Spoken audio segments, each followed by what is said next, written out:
بسم اللہ الرحمن الرحیم۔ پیرا فرماتے میری اماں بوڑھی تھیں تو ان کا معدہ کمزور ہو گیا تھا، تو میں اٹھا کے پخانہ پیشاب کرتا تھا تو کئی دفعہ میرے اوپر کر دیتی تھی۔ یہ حضرت ابن جوزی علیہ رحمہ نے اس کو لکھا ہے۔ فرماتے ہیں میرے دل میں خیال آتا تھا کہ میں بڑا خدمت گزار ہوں اپنی ماں کا۔ ایک دن میں حضرت عمر کے پاس بیٹھا تھا ان کے دور خلافت میں، تو ایک شخص آ گیا۔ اس شخص نے آ کر کے کہا کہ حضرت عمر سے حضور ایک مسئلہ پوچھ رہے ہیں۔ فرمایا پوچھو۔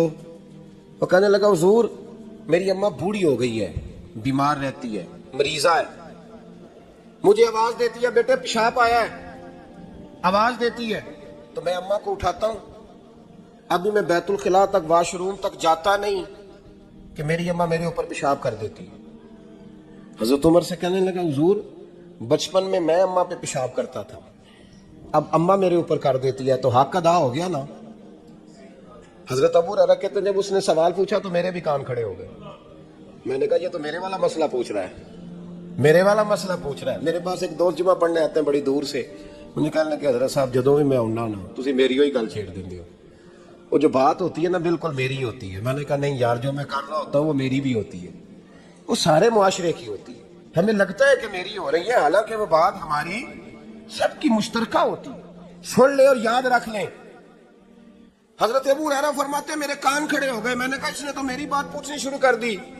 حضرت فاروق اعظم سے کہنے لگا حضور بچپن میں اماں پہ پیشاب کرتا تھا، وہ میرے اوپر کر دیتی ہے تو حق ادا ہو گیا؟ حضرت عمر کہنے لگے نہیں کوئی نہیں ہوا۔ اس نے کہا حضور مجھے سمجھائیں وہ سارے کام جو میں اماں کے ساتھ کرتا تھا اماں میرے ساتھ کرتی ہے تو کیوں نہیں ہوا؟ حضرت عمر کہنے لگے بھائی پیشاب تو بھی اماں پہ کرتا تھا اور اماں بھی تیرے اوپر کرتی ہے، پر تیری اور تیری ماں کی سوچ میں بڑا فرق ہے۔ اس نے کہا حضور کس طرح؟ تو کیا جواب ہے سیدنا فاروق اعظم کا، لو کان نبی بعد لکان عمر ابن خطاب، کیا جواب ہے؟ حضرت عمر فرمانے لگے تیری اور تیری ماں کی سوچ میں بڑا فرق ہے۔ کہا حضور کس طرح؟ فرمایا جب تیری اماں تیرے اوپر پیشاب کرتی ہے نا تو دعا کرتا ہے کہ یا اللہ بوڑھی ہو گئی ہے اسے پردہ دے دے، اور جب تو اپنی اماں پہ پیشاب کرتا تھا تو وہ دعا کرتی تھی یا اللہ میرے لال کو لمبی زندگی عطا فرما۔ فرمایا یہ تیرا اور اس کا فرق ہے، تو پردے کی دعائیں سنے عزیزو۔ کہا جب تیری اور تیری ماں کی سوچ میں، اور نبی پاک صلی اللہ علیہ وسلم نے فرمایا ہے جتنے بھی گناہ انسان کرتے ہیں نا اللہ کریم سزا کو روک دیتا ہے، قیامت میں سزا دے گا، اور جو ماں باپ کا نافرمان ہے نا اس کو دنیا میں بھی سزا ملے۔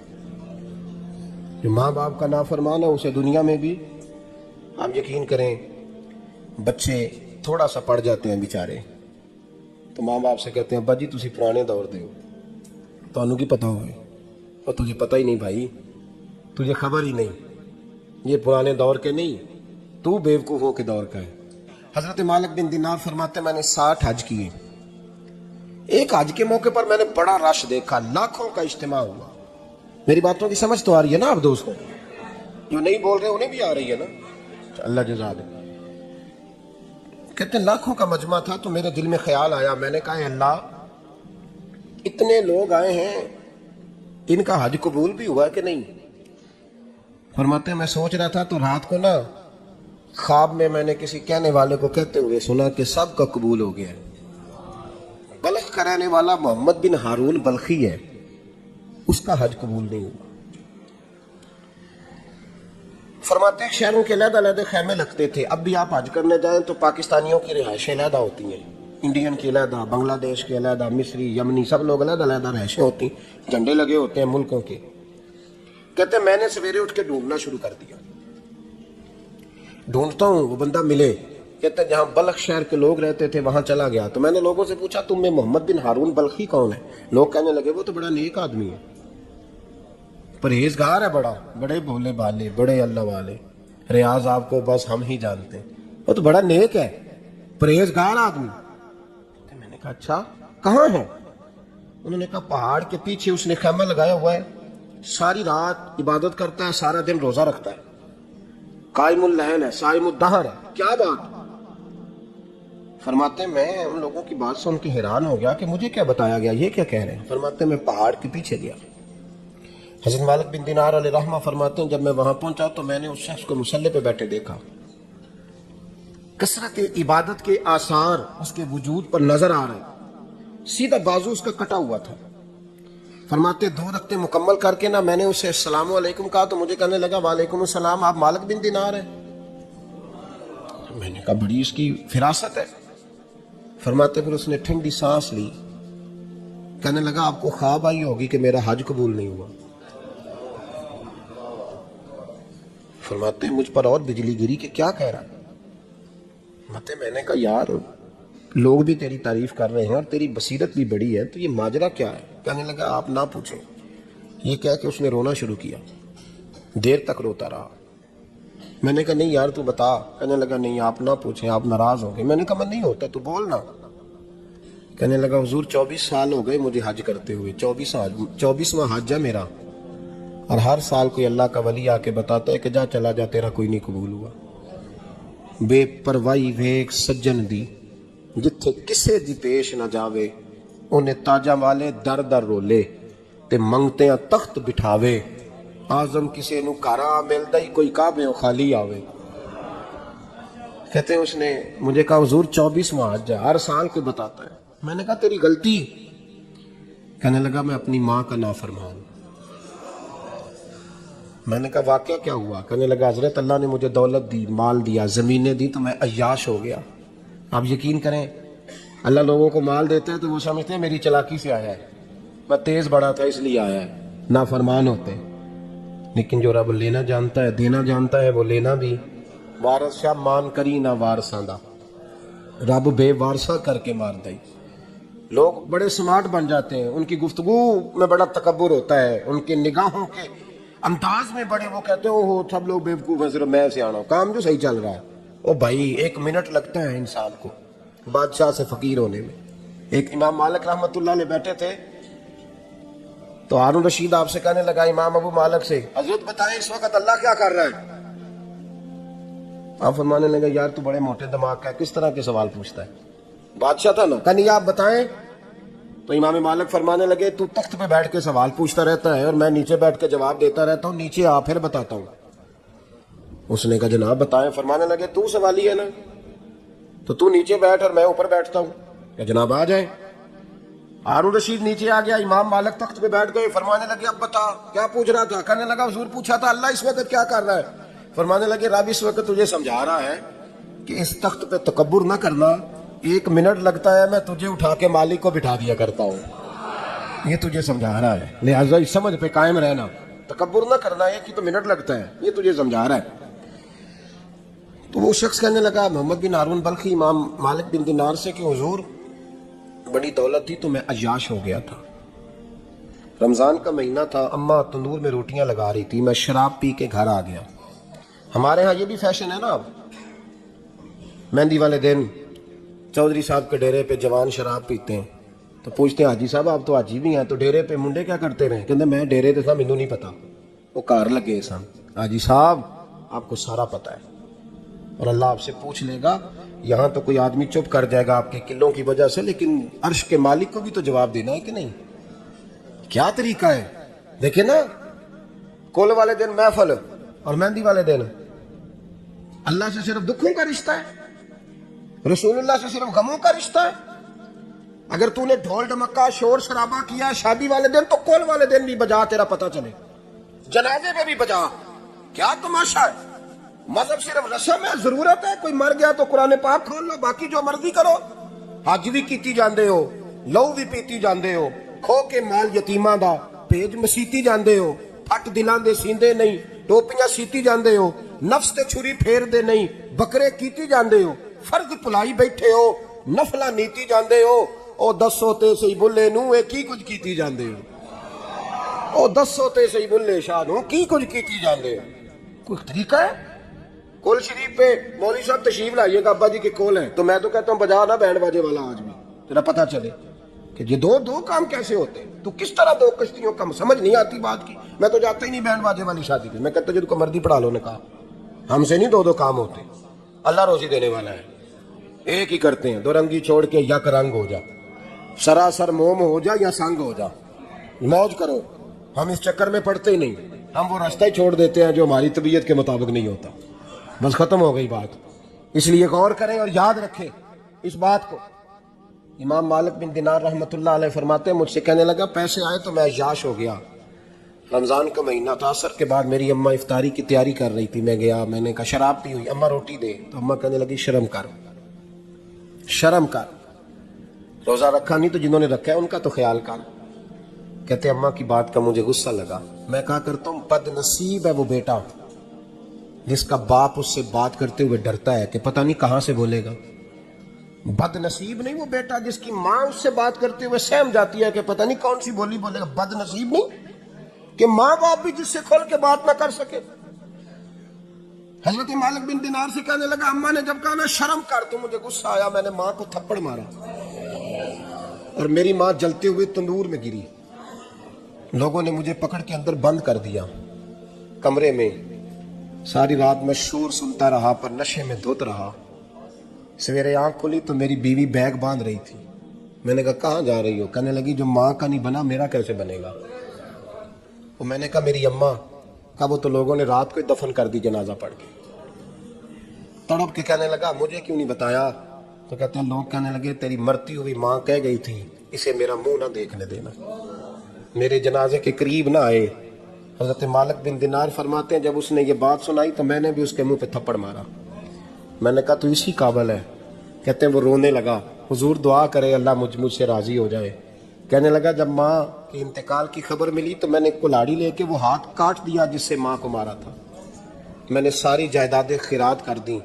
24 سال ہو گئے، 24 سال ساری رات نماز پڑھتا ہوں، روزہ رکھتا ہوں، حج کرتا ہوں، پر ہر سال کوئی آ کے کہتا ہے جا دوڑ جا تیرا کوئی نہیں قبول ہوگا۔ حضور دعا کرے مالک راضی ہو جائے۔ فرماتے میں تھپڑ مار کے آ گیا، میں نے کہا تجھ سے راضی ہو جائے اتنے ظالم سے؟ امام مالک فرماتے ہیں رات کو آ کے سویا تو مجھے خواب میں رسول پاک کا دیدار ہوا، تو نبی پاک علیہ السلام نے فرمایا مالک تو اسے مایوس کیوں کر آیا ہے؟ اللہ تو بڑا مہربان ہے۔ کہا حضور ماں کے نافرمان کو معافی کیسے ملے گی؟ تو امام مالک فرمانے لگے نبی کریم نے فرمایا جا اسے جا کے بتا دے تجھے قیامت میں تیری ماں کی وجہ سے بخش دیا جائے گا۔ کہا حضور اماں کی وجہ سے کس طرح؟ تو محبوب فرمانے لگے اس کی ماں قیامت میں اس کے خلاف مقدمہ دائر کرے گی رب کریم کی عدالت میں، اے اللہ میں نے 9 ماہ پیٹ میں رکھا، درد سہ کے اسے جنا، جگر کا خون پلا کے پالا اور اسی نے مجھے قتل کیا۔ رب کریم اس کی ماں کا مقدمہ سن کے کہے گا اٹھاؤ اس کو دوزخ میں پھینکو، اس نے ماں جلائی تھی اسے بھی جلاؤ۔ محبوب فرمانے لگے جب پکڑ کر کے مالک اس کو محمد بن ہارون کو لوگ لے جائیں گے نا جہنم کی طرف،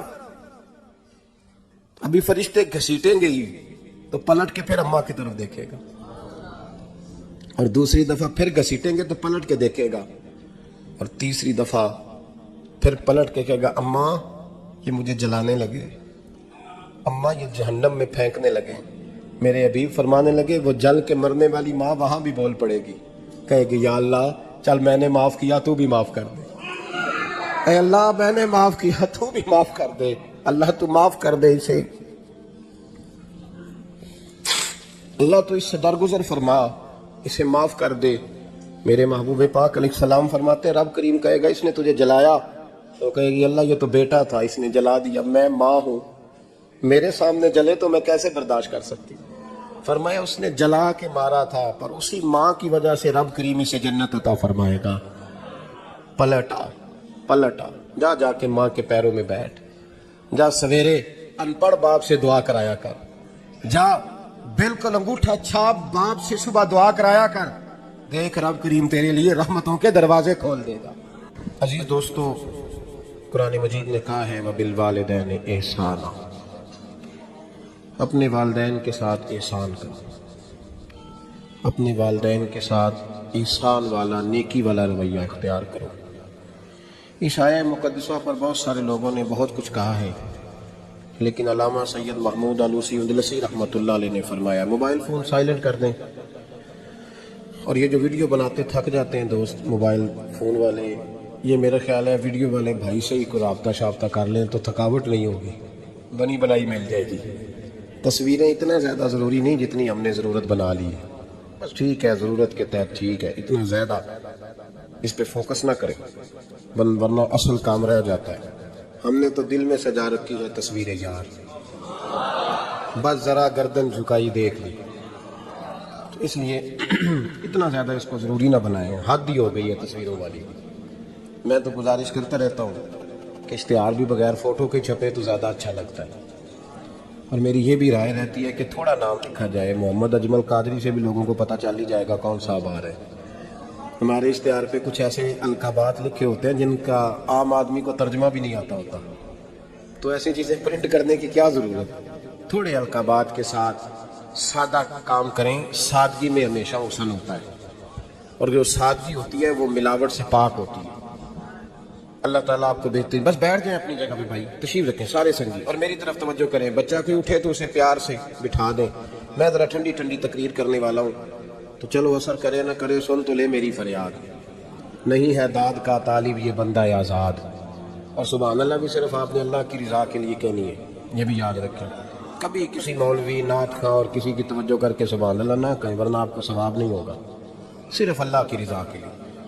اور میرے لیے یہ بھی کافی ہے کہ آپ چپ کر کے بھی سنیں تو مجھے اس کا بھی بڑا فائدہ ہے، سننا بہرحال آپ کے لیے بہتر ہے، اس پہ ضرور سنیں۔ میں چھوٹا آدمی ہوں لیکن کچھ باتوں سے بڑا پریشان ہو جاتا ہوں۔ جب لوگ کہتے ہیں نا جس کا ایمان ہے وہ پڑھے، تو جو بیچارہ ٹینشن میں بیٹھا ہے، سوچ کہیں اور چلی گئی ہے، وہ بے ایمان تو نہیں نا؟ اب تو کیوں اس قسم کے جملے ہم بولتے ہیں جن کی شریعت ہی ہمیں گنجائش نہیں دیتی، اجازت نہیں دیتی کہ جس کا ایمان ہے وہ ہاتھ کھڑا کر لے۔ تو جس نے تازہ بائی پاس کرایا دل کا، وہ ہاتھ کھڑا کرے گا تو مر جائے گا بیچارہ، اس کو حکم ہے کہ وہ نیچے رکھے۔ یہ جذبہ ہے، ضرور ہونا چاہیے۔ ہاتھ کھڑے دیے ہی اللہ رسول نے اپنے لیے ہیں تو ہونا ضرور چاہیے، لیکن اس کو اتنا فرض نہیں سمجھنا چاہیے۔ ماحول میں بہت زیادہ، اور ایک اور بڑا ایشو ہے ہماری محفلوں میں، وہ نوٹ پھینکنے کا ہے۔ کیا ضرورت ہے؟ نذرانے کا یہ سٹائل نہیں، اور نہ یہ کام کریں۔ میلاد کی محفل میں آ کے بھی غریب آدمی پریشان رہتا ہے، وہ کہنا میرے کو دتھی ہوندی تو میں بھی اگے بہندا، لہذا پیچھے وہ لوگ کے دتھی جو کوئی نہیں۔ اس لیے میلاد کی محفلوں میں بھی جو 50,000 روپیہ دیتا ہے اس کی صدارت ہوتی ہے، اس کا کوئی مطلب نہیں۔ یہ جو اسٹیج ہے نا جس پہ آپ لوگ ہمیں دیکھ رہے ہیں، تو میرے جیسے لوگ آ گئے ہیں تو خرابی ہوئی ہے، ورنہ تو یہ پیر میرے علی شاہ کا اسٹیج ہے، ورنہ جو محدث اعظم مولانا سردار احمد صاحب کا اسٹیج ہے۔ اس میں تو جو جس کا دل آتا ہے وہ کہتا جا رہا ہے، کوئی پتہ ہی نہیں کوئی کیا بول رہا ہے اور کون کس کا کلام پڑھ رہا ہے، کوئی اس نے تحقیق نہیں کرائی کہ یہ پڑھنے والا تھا بھی کہ نہیں، کوئی پتہ ہی نہیں۔ بڑے بڑے شعراء مولانا حسن رضا صاحب جیسے لوگ نعت لکھتے تھے تو پہلے چیک کراتے تھے کہ ٹھیک ہے کہ نہیں، اب پتہ ہی کوئی نہیں۔ یہ بڑا سنجیدہ اسٹیج ہے، یہ میاں شیر محمد شرک پوری کا اسٹیج ہے، یہ حضرت امیر ملت کا اسٹیج ہے میرے بھائی، یہ علامہ کاظمی کا اسٹیج ہے، اور یہ میرے اعلیٰ حضرت فاضل بریلوی کے ماننے والوں کا اسٹیج ہے۔ اس میں کوئی ایسی حرکت نہ کرے، اور کبھی بھی محفل کو کمرشل نہ بنائے۔ زندگی میں یاد رکھ لیں، اللہ رسول کی بارگاہ میں بھی جانا ہے۔ لوگ آ کے شکوہ کرتے ہیں فلانا مولوی پیسے مانگتا ہے، تو میں نے کہا وہ اس لیے مانگتا ہے کہ آپ دیتے ہیں۔ آپ مارکیٹ بند کر دیں تو بندے سارے صحیح ہو جائیں گے۔ یہ مانگنے والے کی غلطی نہیں، یہ ریٹ لگانے والوں کی غلطی ہے۔ جو چیز مارکیٹ میں بکے نہ وہ بننی بند ہو جاتی ہے۔ تو کیوں آپ لوگوں نے ایسے لوگ پرموٹ کیے جنہوں نے نعت بیچی 10,000 کی، تلاوت بیچی 10,000 کی، معاذ اللہ تقریر بیچی، کیوں ایسے لوگ پرموٹ کیے؟ کرو مدح اہل دول رضا، پڑے اس بلا میں میری بلا، میں گدا ہوں اپنے کریم کا اور میرا دین پارا انا نہیں۔ اور یہ یاد رکھ لو زندگی میں، اس کی کو تھوڑی اور کم کر دیں جی، اللہ آپ کو جزا دے، برکت دے۔ یہ بھی یاد رکھ لیں کہ گردن کو جھکا دیتا ہے خیرات کا پتھر، جہاں میں مانگنے والوں کے سر کبھی اونچے نہیں ہوتے، سر اسی کا اونچا ہوتا ہے جو دینے کا عادی ہوتا ہے۔ جو کشکول طلب دراز کر کے رکھتے ہیں ان کے بھی کبھی سر اونچے ہوئے ہیں۔ وہ کسی نے کہا تھا، مجھے بعض لوگ فون کرتے ہیں کہتے ہیں صاحب آپ کا ریٹ، تو میں کہتا ہوں تو کو دیتا ہی نہیں جانا۔ تو کیوں آپ ایسی بات کرتے ہو بھائی؟ ہم بڑے قیمتی لوگ ہیں، کیوں اب ہمارا آپ ریٹ لگاتے ہو؟ یہ شعر سن لیں، یہ شعر آپ کو فائدہ دے گا، اگر یاد ہو گیا تو بڑا نفع دے گا۔ یہ آرزو کرم اور میں آپ سے کروں، یہ آرزو کرم اور میں آپ سے کروں، یہ بھیک اس کو دیجئے جس کا خدا نہ ہو۔ تو جس کو بے حساب مل رہا ہو اس کو کیا ضرورت ہے ہاتھ پھیلانے کی؟ یہ بھیک اس کو دیجئے جس کا ایک طرف نعرہ لگتا ہے کون دیتا ہے دینے کو، دوجے پاس والے نے دیا جی 20,000، اور ظالمہ ہوں پہ آندہ سے نبی پاک کو لینے نے۔ نذرانہ کوئی تحفہ دے تو لینا سنت ہے، لیکن یہ جو سٹائل ہے نا کہ طے کرنا، اور پہلے ماڑے بندے دی پہنچ تے محفل بھی کوئی نہیں رہ گئی، وہ بھی آندا کمیٹی نکلے گی تو جلسہ کریں گے، ایڈا مہنگا جلسہ، اس کی پہنچ میں تو محفل بھی کوئی نہیں، غریب آدمی تو اب ترس گیا ہے نعت سننے کو بھی، اس لیے کہ اس کا بھی ریٹ ہے۔ باز آئیں اس چیز سے۔ ہمارا اعلیٰ حضرت فاضل بریلوی رحمۃ اللہ علیہ تیل لینے چلے گئے دکان پہ، دکاندار کو بوتل دی تیل والی، بھر کے دے دو، اس نے بھر کے دی تو اعلیٰ حضرت نے فرمایا کتنے پیسے؟ اس نے کہا جی ویسے تو 5 آنے کی ہے، آپ ہمارے عالم دین ہیں، آپ 3 آنے دے دیں۔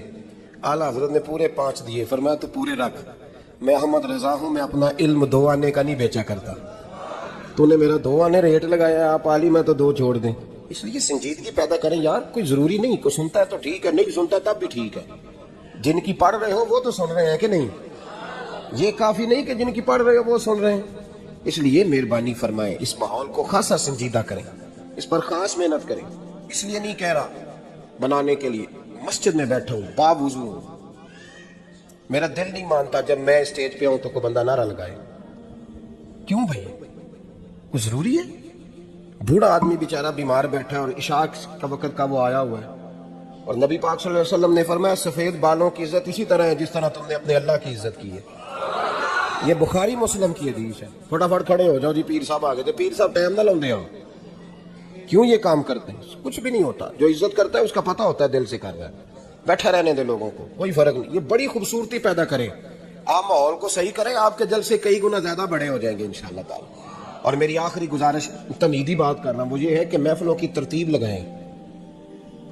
جو قاری صاحب نے عشاء کے فوراً بعد تلاوت کی انہوں نے بھی قرآن ہی پڑھا تھا، وہ بے قاعدہ کیوں تھی؟ پھر جو دوبارہ 1.5 گھنٹے کے بعد باقاعدہ شروع ہو گئی تو وہ قرآن پاک نہیں تھا، ان باقاعدہ شروع ہونے لگی ہے، کیا مطلب ہے اس کا؟ باقاعدہ محفل عشاء کے بعد شروع کریں، ٹائم دیں، نعت خواں کو وقت دیں، اور دعا کا ٹائم لکھیں۔ اب میرے پاس کبھی آئیں، ہزاروں کا جلسہ ہوتا ہے ہمارا، لیکن ہم 1.5 گھنٹے سے زیادہ محفل کرنا مناسب ہی نہیں سمجھتے، اس لیے کہ اگر فجر سویرے تنگ ہو جائے تو ساری رات جلسے کا مقصد کیا ہوا؟ اور مختصر بات کریں گے خیر الکلام ما کلا ودلہ تو وہ بڑی بہترین رہے گی۔ سنجیدگی لائیں تاکہ جس آدمی نے سویرے کام پہ جانا ہے وہ 10 کیا ہوا کہ میں چلا 8 بجے محفل شروع ہونی ہے تو لوگ 9:45 میں تھوڑے کول ہوں گا انشاءاللہ، تاکہ باقی کا کام بھی کر لیں۔ یہ ماحول، یہ میں گزارشات کر رہا ہوں، اپیل کر رہا ہوں، چلے اللہ کرے میں بے عمل آدمی ہوں، میری زبان سے نکلی بات کسی پہ اثر کر جائے۔ یہ آپ سنجیدگی پیدا کر کے دیکھیں، انشاءاللہ یہ رش زیادہ ہو جائے گا آپ کے پاس اور برکت ہوگی اس بات کی۔ وبالوالدین احسانا، والدین کے ساتھ احسان کرو۔ علامہ سید محمود آلوسی اندلسی رحمۃ اللہ علیہ صاحب تفسیر روح المعانی فرماتے ہیں، آپ فرماتے ہیں اللہ کریم نے کہا والدین کے ساتھ احسان کرو، اس کا ترجمہ کیا ہے؟ آپ فرماتے ہیں اس کا مطلب یہ ہے کہ جتنی کوئی بندہ نیکی کرے اگر اس کے مطابق نیکی کر دی جائے تو وہ بدلہ ہوتی ہے، اور اگر تھوڑی بڑھا کے کی جائے تو وہ احسان ہوتی ہے۔ فرمایا رب کریم فرماتے ہیں اس طرح کرو، ذرا سوچ لو بچپن سے لے کر آخر تک جہاں تک تم موجود ہو تمہارے ماں باپ نے تمہارے ساتھ کیا کیا ہے، اگر اس سے بڑھا کے کرو گے تو اس کا مطلب ہے تم نے احسان کیا ہے۔ ماں باپ جو ہوتے ہیں نا، ٹھنڈی چھاؤں، میٹھی زندگی، ماں ان پڑھ بھی ہو نا تو کم از کم یونیورسٹی ہوتی ہے، اور باپ اگر بالکل انگوٹھا چھاپ بھی ہو نا، کسی کالج میں مدرسے میں ادارے میں نہ پڑھا ہو، تو بیٹے کے حق میں جن چیزوں کی ضرورت ہوتی ہے وہ ساری اللہ باپ کو عطا کر کے بھیجتا ہے۔ ماں باپ کو نا کچھ علم لدنی اللہ دیتا ہے کہ بچوں کے لیے کیسے آگے بڑھنا ہے۔ ماں باپ ایک حسن ہے معاشرے کا۔ رب تبارک و تعالیٰ کی دیکھیں نا، اللہ اکبر، دنیا میں کسی کی محبت جانچنی ہو نا تو محبت کی تمثیل دی جاتی ہے، وَتِلْكَ الْأَمْثَالُ نَضْرِبُهَا لِلنَّاسِ، اللہ لوگوں کے سمجھنے کے لیے مثالیں بیان فرماتا ہے۔ اللہ تبارک و تعالیٰ نے جب اپنا آپ سمجھانا چاہا نا، توجہ ہے میری بات پر، جب مالک نے اپنا آپ سمجھانا چاہا تو میرے رب نے ماں باپ کی مثال بیان فرمائی، رب ارحمہما کما ربیانی صغیرا، یا اللہ ان دونوں پہ رحم فرما۔ اور یہ لفظ رب یہاں 2 معنی میں آیا ہے، علماء بیٹھے، رب کا معنی ہوتا ہے تدریجن پالنا، کہ یا اللہ ان دونوں پہ رحم فرما جنہوں نے مجھے رب بن کے پالا، یعنی مطلب کیا، یہاں ربوبیت کا معنی پالنے کے معنی بھی، تدریجن پالنا۔ میرے نبی پاک صلی اللہ علیہ وسلم نے فرمایا اللہ تم سے 70 ماؤں سے زیادہ محبت فرماتا ہے، یہ امام سیوطی نے در منصور میں روایت لکھی ہے. اچھا بھائی، اللہ نے بھی مثال ماں کی بیان فرمائی. فرمایا گھر جا کے اپنی اماں کو دیکھ لو، اماں تم سے کتنا پیار کرتی ہے. بس اس پیار کو تولنا شروع کر دو، 70 ماؤں سے بھی زیادہ رب تم سے محبت فرمانے والا ہے. ماں کے سینے میں نہ دیکھے نا، ایک بچی ہوتی ہے BA، وہ اس نے کر لیا، اس کی اماں روز کہتی ہے بیٹے سویرے اٹھا کر. ساس کے پاس جائے گی تو وہ کہے گی کہ اس کی اماں نے سویرے اٹھنا سکھایا ہی نہیں. اور بیٹی کہتی ہے اماں جی تو جاواں گی ویکھی جائے گی. اچھا اس کی شادی ہو گئی، اس کی ساس نے آہستہ آہستہ شکوے شروع کر دیے، خاموں سے کہنے لگی تو اس کو اٹھاتا ہی نہیں سویرے. وہ بھی کہتا ہے کمرے میں جا کے اماں شکوہ کرتی ہے تو اٹھتی نہیں. اور بچی لاڈلی تھی، وہ نہیں تھی اٹھتی ٹائم پہ. زندگی کے 22 سال 23 سال وہ سویرے نہیں اٹھی، وقت پہ نہیں اٹھی. مثال دے رہا ہوں. پھر اسی بیٹی کو اللہ نے ایک بیٹا عطا کر دیا. صبح 100 آواز اس کی اماں دیتی تھی پر اس کی آنکھ نہیں کھلتی تھی. لیکن اسی بیٹی کا بیٹا سحری کے وقت ہلکا سا روتا ہے. ساری دنیا سوئی ہے پر اماں اس کی فٹافٹ جاگتی ہے، فٹافٹ جاگتی ہے. ایک آدمی تھا تو اس کی بیوی انتقال کر گئی، اس نے طلاق دے دی. 10-11 سال کا اس کا بیٹا تھا، اس نے دوسری شادی کر لی. ایک دن اپنے بیٹے سے کہنے لگا بیٹے وہ سگی اماں ٹھیک تھی یا یہ والی ٹھیک ہے؟ تو بیٹا کہنے لگا ابا جی یہ ٹھیک ہے، وہ سگی امی جھوٹ بڑے بولتی تھی، سگی امی جھوٹ بڑے بولتی تھی، جھوٹی تھی، یہ سچی ہے. اس نے کہا بیوقوف تیری ماں جھوٹی تھی. اس نے کہا ابا بڑی. کہا کس طرح؟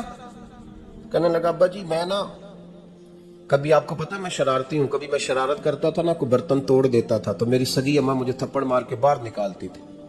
کہتی تھی میں تالا لگاؤں گی باورچی خانے کو، تجھے ساری رات روٹی نہیں دیں گی، تو آج بھوکا ہی رہے گا. بالکل نہیں دینا، ساری رات نہیں دینا. بڑے دعوے کرتی تھی، قسمیں اٹھاتی تھی، پر بڑی جھوٹی تھی. آدھا گھنٹہ بھی نہیں گزرتا تھا تو گلیوں میں مجھے ڈھونڈنے لگ جاتی تھی، ڈھونڈ کے لاتی تھی، ڈھونڈ کے. اور لا کے نا تو غلطی میری ہوتی تھی، رونا میری اماں شروع کر دیتی تھی. میں اوے مینوں نہ ستایا کر وے پترا. پھر میری مرضی کا کھانا مجھے پکا کے دیتی تھی، میری مرضی کا. اور پھر میری اماں مجھے تحفہ بھی دیتی تھی. ابا جی وہ جھوٹی تھی، پہلے کہہ رہی تھی ساری رات نہیں دینا، اب آدھا گھنٹہ. یہ بڑی سچی ہے، جواب بھائی ہے. میں شرارت کرتا ہوں تو تھپڑ مار کے نکال دیتی ہے، کہتی ہے روٹی نہیں دینی. پھر میں ساری رات رو کے گزارتا ہوں پر نہیں دیتی. یہ سچی ہے، وہ جھوٹی تھی. تو ماں کے درد کو کیا سمجھے؟ بچے تو کہتے ہیں اماں نے ہمیں قید کر دیا، اماں کہتی ہے میری مرضی سے کھاؤ. اور تجھے نہیں پتا اس نے قید نہیں کیا، وہ تم سے پیار بڑا سچا کرتی، اور بڑا سچا پیار کرتی ہے تیرے ساتھ، بڑا سچا. بیٹا برگر کھا کے آ جاتا ہے، اماں کہتی ہے روٹی کھا لے، کہتا نہیں آپ نے بینگن پکائے ہوئے ہیں میں نے نہیں کھانے. تو اماں منتیں کرتی ہے، کہتی ہے چل تو 10 کی کھانا ہے، تینوں سیویاں نہ بنا دیا، فٹافٹ دال پک جائے گی، کیا کھائے گا؟ ابا جی میری طرح قریب سے کہتے ہیں چھٹ پر بھوک لگے گی تو آپ ہی کھا لے گا. لیکن اماں کہتی ہے اسے روٹی نہ کھائی تو مجھے نیند نہیں آئے گی. تو اس درد کو سمجھنا. میں غلام ہوں ایک آستانے کا، اور میں سمجھتا ہوں جو کسی کا مرید ہی نہیں اس پر تو سایہ ہی نہیں، اسے چاہیے کسی بزرگ کا سایہ حاصل کرے. لیکن بھائی یہ بات بھی بڑی سچی ہے کہ میرے جیسے پیر کے ہاتھ میں 5000 روپیہ نذرانہ دو نا، پیر صاحب دعا کرنا، تو پیر صاحب نے دعا پکی یاد کی ہوئی ہے سب کے لیے، رٹی رٹائی، اللہ خیر کرے اللہ بھلا کرے، اور سب کے لیے رٹا لگایا ہوا ہے. اور اماں کو بیٹا ویسے ہی کہہ جائے، ویسے ہی اماں میں انٹرویو دینے جا رہا ہوں ذرا دعا کرنا، وہ بیبیاں منگا کے دعائے تنجینہ پڑھانا شروع کر دیتی ہے، اور ساری رات مسلح پہ بیٹھی. اس درد کو سمجھنا. وہ بھائی بڑا ویل ڈریس بیٹا ہوتا ہے، ویل ڈریس نوجوان، وہ 18,000 کا جوڑا پہنتا ہے، 7,000 کا جوتا خریدتا ہے، وہ قیمتی قسم کی گھڑی استعمال کرتا ہے. لیکن اسی بچے کے جب اپنے بچے ہوتے ہیں نا تو بی بی کو کہتا ہے یہ لے 10,000 روپیہ، بچوں کے کپڑے خرید لے، میرے صحیح ہیں ابھی کل نہیں تو خریدے تھے. اور باپ، اور تو سمجھا ہی نہیں یار، 30 سال باپ نے جوانی ساری سعودی عرب کو دے دی، لیکن تیرا خیال رکھا. میں ایسے لوگوں کو جانتا ہوں جنہوں نے 30 سال پردیس میں کمبل نہیں بدلا، اور جہاں گئے تھے تو ایک کمبل خریدا تھا پھر بدلا نہیں.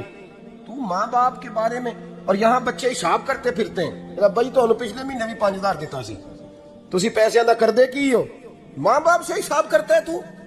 ترمذی شریف کے لفظ ہیں ایک صحابی نے آ کے عرض کی یا رسول اللہ پیسے وراثت کے نہیں میرے ابا جی نے نہیں دیے مجھے، اور میں نے خود محنت کر کے کمائے، اب میرا ابا مجھ سے پیسے مانگتا ہے تو کیا کروں، وہ میرے ہیں، میں نے کمائے ہیں، ابا جی نے نہیں دیے، وراثت نہیں، حصہ نہیں ملا۔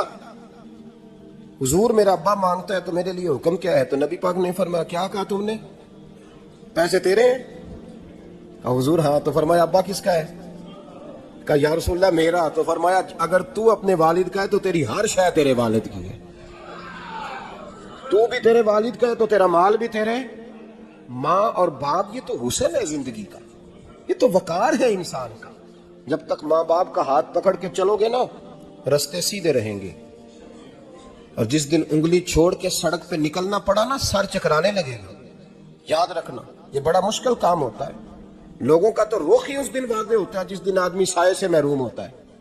اماں تو کمرے میں پڑی ہو نا، اورنگزیب عالمگیر کی ماں فوت ہو گئی، 350 کمرہ تھا محل کا، اور اماں 12 سال ٹانگوں سے معذور رہی اورنگزیب عالمگیر کی۔ اماں 12 سال کمرے سے نکل نہیں سکی، ساتھ ہی واش روم تھا یا جو بھی اس دور میں طریقہ تھا۔ اورنگزیب جب محل میں آتے تھے تو پھر بھی سیدھے اماں کے پاس جاتے تھے، اور جب واپس نکلتے تھے پھر بھی اماں کے ساتھ۔ اورنگزیب کی ماں کا جنازہ اٹھا تو اورنگزیب نے رونا شروع کیا، پھر سالوں بیت گئے پر اس کے آنسو خشک نہیں ہوتے تھے۔ ایک شخص نے کہا تیری کوئی انوکھی مر گئی ہے، ساری دنیا کی مرتی ہیں؟ اس نے کہا میں بادشاہ ہوں، 24 گھنٹے لوگوں کا آنا جانا ہے، بڑے دبدبے ہیں، بڑے ڈیرے داریاں ہیں، بڑی بھینسیں، بڑی گائیں، بڑے کھانے والے، بڑے لانگری۔ میری ماں بوڑھی تھی، ایک کونے میں پڑی رہتی تھی، پر جب سے وہ گئی ہے یہ مجھے محل نہیں لگتا، مجھے قبرستان لگتا ہے، مجھے لگتا ہے یہ قبرستان ہے۔ ماں اور باپ تو تیری نعمت ہے بھائی۔ ہم بچے، ہمارے آج کل کے بچوں نے ایک مسئلہ بڑا پکا یاد کر لیا، کہتے مولانا پیر صاحب پسند کی شادی کرنا جائز نہیں؟ میں کہتا ہوں صاحب اور بھی بڑی چیزیں جائز ہیں، صرف ایک ہی شے جائز رہ گئی ہے، رسول پاک صلی اللہ علیہ وسلم سوائے اللہ کے کسی کے پابند نہیں، کسی کے پابند نہیں۔ پر جناب سیدہ خدیجہ الکبریٰ رضی اللہ تعالیٰ عنہ نے پیغام نکاح دیا، یا رسول اللہ میں شادی کرنا چاہتی ہوں، حضور کسی کے پابند نہیں، پر میرے محبوب نے فرمایا میرا چچا میرے والد کی جگہ ہے، میں اپنے چاچا سے پوچھ کے تمہیں جواب دوں گا۔ یہ ہے پسند کی شادی جو میرے نبی نے بیان فرمائی ہے۔ تو سارا کچھ کراس کر کر کے گزر جاتا ہے، یہاں تو حال یہ ہے کہ پالنے والا کوئی اور سائے میں بیٹھنے والا۔ باغ تیرے دی کر کر راکھی میں ساری عمر گزاری، تو جدوں اے پھل پکن تے آیا تے لے گئے ہور بپاری۔ اور بیٹا گزرتا ہے اماں کے دروازے کے آگے سے، اماں کے دروازے کے آگے بیٹا امرود لے کے آیا ہے 6 کلو۔ توجہ ہے میری بات پر؟ ادھر دیکھیں جی، چھوڑیں تھوڑی دیر ہماری سنیں۔ وہ امرود لے کے آیا 5-6 کلو، تو اماں کے دروازے کے قریب سے گزر گیا رات کو، تو کمائی کھانے کا ٹائم آیا نا تو گزر گیا۔ تو وہ وزیر اعظم سے ڈرتا ہے نا، تو جا کے بی بی سے کہتا ہے بی بی کے حقوق دینا بھی رسول اللہ کی سنت ہے، لیکن یہ کیا بات ہوئی، تو نے بیوی اور ماں کا مقابلہ شروع کرا دیا؟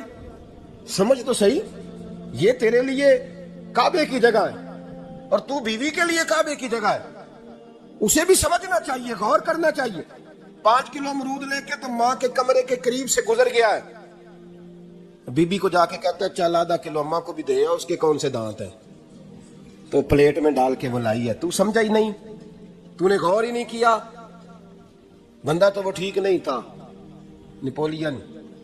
پھر کسی نے اس سے پوچھا تھا بتا زندگی میں پیسے لینے کا مزہ کب آیا؟ اس نے کہا کہ مجھے مزہ تب آتا تھا کہ میں اپنی ساری کمائی لا کے اپنی اماں کے ہاتھ پہ رکھتا تھا، اور پھر جب میں اپنی ماں سے تھوڑا تھوڑا خرچہ لیتا تھا نا، تھوڑا تھوڑا، توجہ ہے میری بات پہ؟ اماں جی 10 روپے دے آجے، کہتا جب میں تھوڑا تھوڑا خرچہ لیتا تھا نا تو مجھے یوں لگتا تھا جیسے میں بادشاہ وقت کے سامنے کھڑا ہوں اور وہ خزانے کا منہ کھول کھول کے مجھے دیتا جا رہا ہے۔ تو اس ذائقے کو سمجھ تو صحیح بھائی، تو اس کو سمجھ تو صحیح بھائی، یاد رکھیں اور غور کریں۔ ماں اور باپ، اور پھر یہ بھی سن لیں، نبی پاک صلی اللہ تعالی علیہ وآلہ وسلم نے ماں باپ کے لیے فرمایا ہما جنتک و نارک، یہی تیری جنت ہے اور یہی تیرے لیے جہنم ہے۔ اگر یہ راضی ہو گئے تو تیرے لیے جنت ہے، ناراض ہو گئے تو چاہے تو ایک 100 پیر کے مزار پہ حاضری دے آ، لیکن جب تک ابا راضی نہیں اتنی دیر تک اللہ راضی یہ حدیث پاک ہے، حضور نے فرمایا جس کے والد راضی اس کا اللہ راضی، اور جس کا باپ ناراض اس کا اللہ، ہاں بے شک۔ اب یہ حدیث ہے نا، تو سارے ولی ایک طرف بیٹھ جائیں کہیں یا اللہ بخش دے مرید کو، لیکن اگر ابا کہے یا اللہ نہ معاف کرنا، تو اللہ ان اولیاء کی نہیں مانتا، والد کی مانتا ہے۔ اس لیے بلے شاہ عثمانی اڈدیاں پڑھنا ہے، جیڑا گھر بیٹھا انہوں پڑھیا ہی نہیں۔ بھائی یاد رکھو، ماں باپ سے پیار کرو، ان کی خدمت کرو، ان کے پاس بیٹھا کرو، اور ماں باپ کو ٹائم دیں، وقت دیں، چند گھڑیاں ان کے پاس بیٹھیں۔ آپ یقین کریں ابا جی سے آپ مشورہ کر لیں، صرف مشورہ، مرضی بے شک اپنی کریں، لیکن اس مشورے میں آپ کو اتنا سایہ ملے گا کہ زندگی میں کبھی ناکامی نہیں ہوگی۔ پر اسی سجن دی مننی ابے دی نہیں مننی، وہ پھٹے پہ جو نلائق ہماری طرح کا بیٹھا ہے اس سے مشورہ لینا ہے، والد سے نہیں لینا۔ باپ کے پاس بیٹھے اس سے مشورہ لیں۔ میرے ابا جی کسان تھے، میں نے اپنی زندگی میں ڈھیروں چیزیں اپنے باپ سے سیکھی ہیں، درجنوں چیزیں سیکھی ہیں۔ میرے والد بڑے خوددار تھے، مزاج میں عجیب سی خودداری تھی۔ کوئی بندہ کبھی حال پوچھ لیتا تھا نا کہ حالات کس طرح کے ہیں، تو فرماتے تھے بھائی اگر بتانا ہوا تو اپنے اللہ کو بتاؤں گا۔ الحمدللہ بڑا فضل ہے، میں نے ان کے ہاتھوں پہ ہمیشہ چھالے دیکھے، ہمیشہ چھالے، لیکن ان کا ہاتھ کبھی کسی دنیا دار کے سامنے پھیلتا ہوا نہیں دیکھا۔ لوگ مجھے کہتے ہیں آپ کس پیر صاحب کے صاحبزادے ہیں، تو میں کہتا ہوں میں اس پیر کا صاحبزادہ ہوں جس نے محنت کر کے حلال کی کمائی کھائی ساری زندگی۔ یہ لوگ پیر نہیں ہوتے، یہ مرشد نہیں ہوتے، اور میں نے درجنوں چیزیں سیکھی ان سے۔ تو سیکھنے تو بیٹھ، تجھے ہزاروں چیزیں ملیں گی۔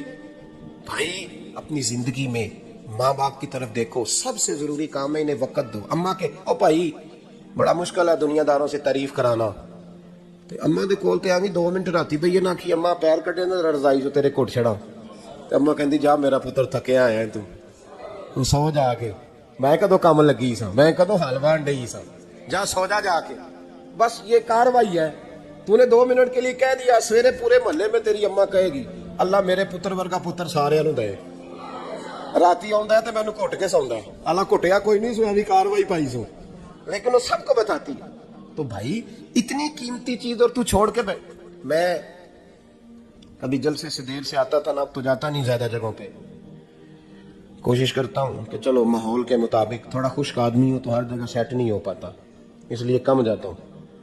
تو کبھی رات کو آتے تھے نا دیر سے، میری اماں جی شوگر کی مریض تھیں، تو میں چھوٹے بھائی کو فون کرتا تھا کہ اماں جی سو گئے کہ نہیں سو گئے۔ میں کہتا تھا کہ تو نہ اس طرح کر، نیچے آ جا، 2 بج گئے، وہ شوگر کی مریض ہے، آنکھ کھل جائے نا تو دوبارہ لگتی نہیں بزرگوں کی، تو دروازہ کھول دے، اندر دستک دی تو دقت ہوگی۔ تو میں جوتے اتار کے اندر داخل ہوتا تھا، تو پہلا قدم رکھتا تھا تو میری اماں بول پڑتی تھی پتر آ گئے، آ گئے۔ او بھائی تو اس درد کو سمجھنا، کوئی تجھے ملے گا، کوئی ملے گا تجھے ایسا؟ اب میں دور دراز بھی چلا جاتا ہوں، ان کی زندگی میں نہیں جا پایا، میں تجھے ہم نے نہیں جانا، گھر میں رہنا ہے۔